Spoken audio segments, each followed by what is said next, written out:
All right, so here's the notes page for, it really gets into a mixed number, okay, and how do we go between mixed numbers and improper fractions? Okay, I'm not going to call it an improper fraction anymore, even though that might be what you're used to hearing. Instead, I'm going to call it a fraction greater than 1, okay? So just so you know, that means the same thing.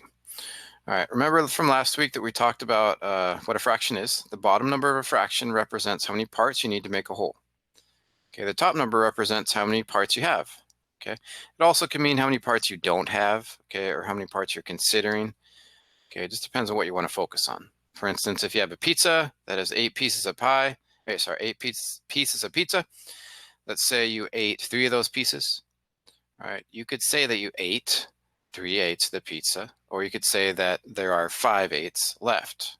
Okay, so it's kind of a different, the top number can be like the number of parts that you're just looking at, that you're considering. Okay, this is always, though, the number of parts you need to make a whole, the bottom number. All right, so this bottom one here, let me erase this actually so you can't see that.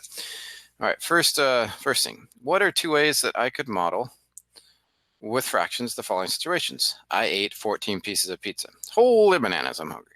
Okay, each whole pizza had 4 pieces. Okay, each whole pizza had 4. Okay, that should clue you in that that's going to be a bottom number, okay, because that's how big the whole is, how many parts we need to make a whole. We need 4. All right, so I'm going to write this as a fraction. So I'm going to go and to my insert button and go to equation so that this pulls up, so then I can look at my math operations and find a fraction.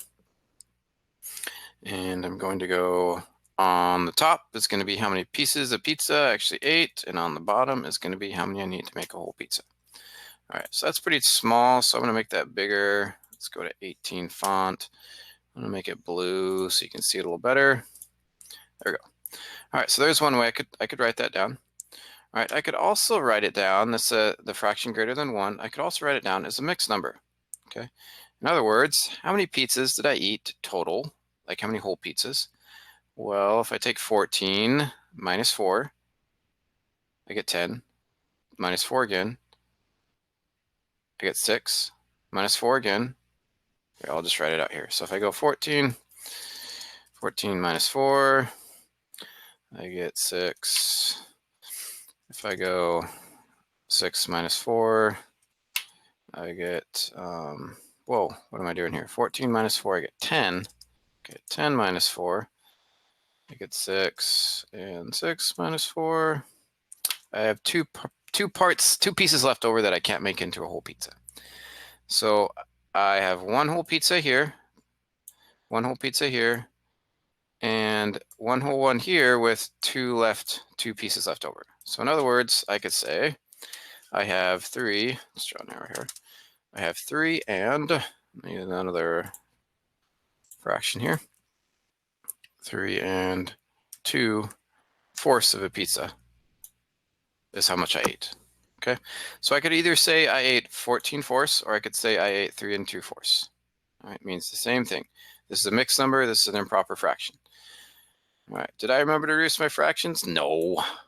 Oh my goodness, I gotta go back and reduce my fractions. Okay, so quick review on reducing fractions. Hopefully you have an understanding of that, but what that means, essentially, remember from last week we talked about how fractions can have different names and mean the same thing, called equivalent fractions. Okay, like the fraction 1/2 is the same thing as 2/4, is the same thing as 4/8, is the same thing as 8/16. Okay, but when we want to reduce it, we want to get back to that simplest fraction. Okay, so this one's easy. 2/4, hopefully you already know, that can be reduced to 1/2. So I'm going to write 3. Actually, I'm going to start writing it within the equation so it's all the same size, but not a fraction. I'm just going to get an equation here. 3 and 1/2. Okay, there's my reduced mixed number. I got to make sure and reduce my fraction greater than 1 here. All right, how do I reduce fractions? Well, look at the top number, look at the bottom number. What factor goes into both of those? Okay, so the factor of 2 can go into 14, and the factor of 4 can go into 14. Okay, so I can take 14 divided by 2, and I can get myself a 7.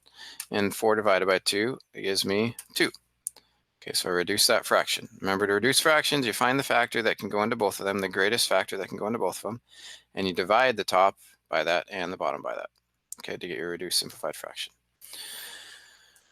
All right, so let's look at this one. How would I write a fraction greater than 1 if someone told me they ate 15.5 pieces of pie? My goodness, these people are like super hungry. Maybe they're small pies. We'll see. All right, so this time I want you to specifically write a fraction greater than 1, okay? And I want you to copy, probably the easiest would be for me at least to copy this here. And so I can just change the numbers. So I ate 15 and 1/2. Uh-oh, I gotta actually write a mixed number. They gave me a mixed number here. So there we go, 15 and 1/2. Okay, now I need to change that to a fraction greater than 1. How do we convert that over? All right, well, let's look at what this fraction means first. The bottom number tells us how many parts we need to make a whole. Well, guess what? We got 15 wholes already. So if each one of these wholes has 2 parts, okay, how many total parts do we have there? Well, we got 30, okay? You could go 2 plus 2 plus 2 plus 2 plus 2 15 times, but heck, let's do multiplication, makes addition quicker. So 2 times 15 gives us, in these 15 wholes, we have 30 parts. And don't forget though, we got this extra 1 here that tells us, say, we got a part that wasn't quite made into a whole. So we got to carry that over. I'm just going to copy this. So we have 30 parts, plus we've got, oh, dang it, I did that wrong. Sorry. Let me start another fraction here. We have 31 parts, and it takes 2 to make a whole. Okay, so the algorithm, or the procedure to go to always get the right answer in this situation is to take the bottom number times the whole number, add the top number, and stick her on top. Okay, the 2 doesn't change because we still only have pies that have doesn't change. The 2 doesn't change. Okay, that still tells us we need 2 parts to make a whole. All right, so that's how you go from mixed numbers to an improper fraction. All right, and I just told you how to go from a fraction greater than 1 to a mixed number. So we know how to go both ways now. All right, so I'm going to skip some of these examples here, but again, I'll give you more notes if you want to review them. Delete that later.